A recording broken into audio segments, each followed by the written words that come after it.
तो नमस्ते प्रणाम।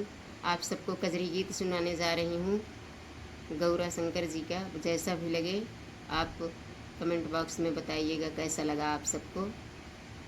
प्लीज़ आप लोग ज़्यादा से ज़्यादा वॉच कीजिए वीडियो को, हम लोग को भी आगे बढ़ाइए।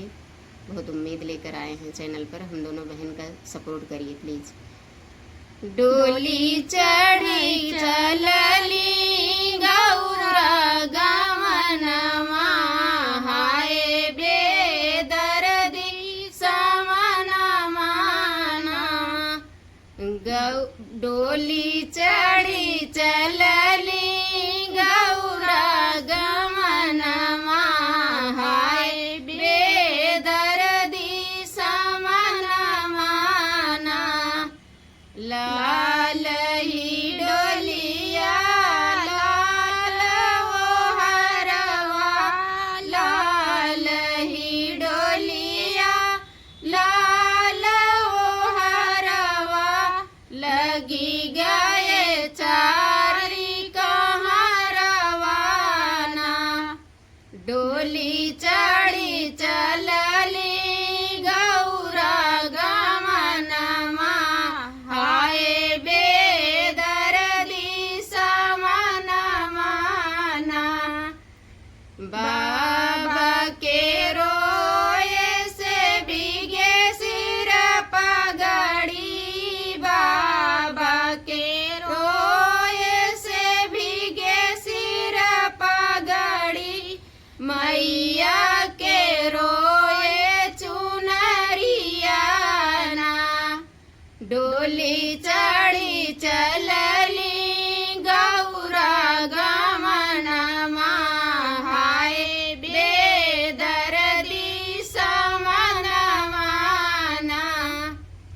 बाबा जरो आंसुआ छिपाई, बाबा जरो आंसुआ छिपाई, मैया बहामई गंगा धरवाना।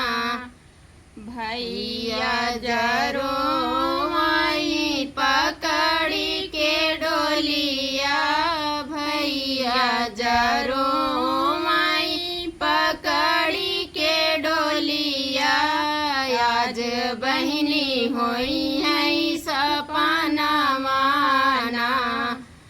डोली चढ़ी चलली गौरा गमनमा, हाय बेदर्दी समनमा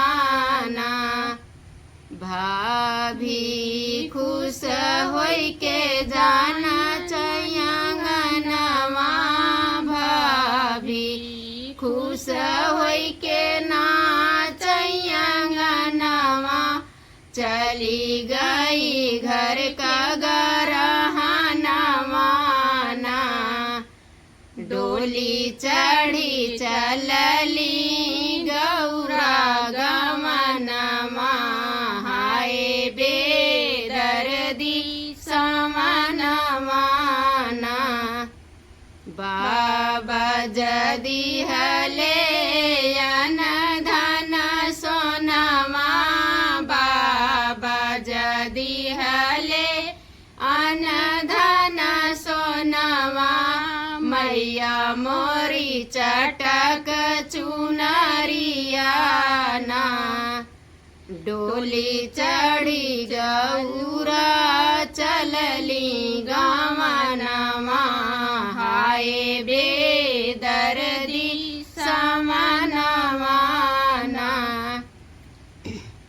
भैया जदी हले हैं चढ़ल के घोड़ावा, भैया जदी हले हैं चढ़ल के घोड़ावा, भाभी दिहली गोईछा के धनमा ना।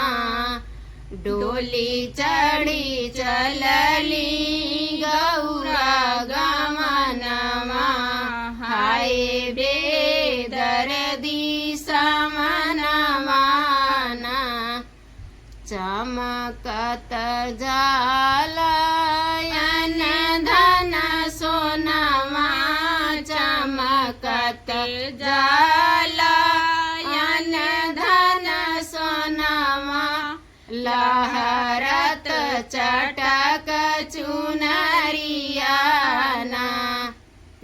डोली चढ़ी चलली गौरा गमनमा हाय बेदर्दी समनमा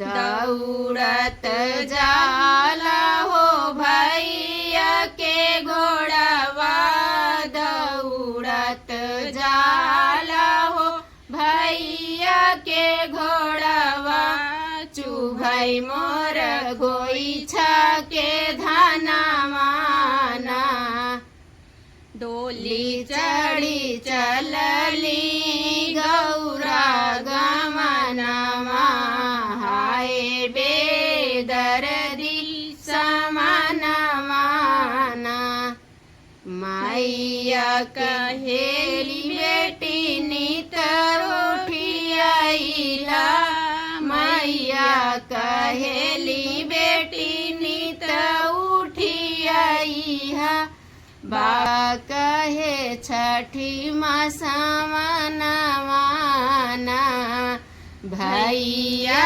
कहे बहिनी काज परोजन भैया कहे बहिनी काज परोजन भाभी कहे कामन कामवाना डोली चढ़ी चलली